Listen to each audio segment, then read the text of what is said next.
परस्परामध्ये बोलत असताना बोलता चालता इतक्यामध्ये हरियाला कोणीही नाही देव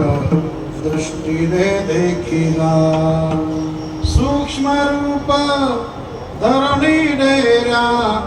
मध्ये प्रवेशला वरच्या वरी देवलोनी कौनिया गेला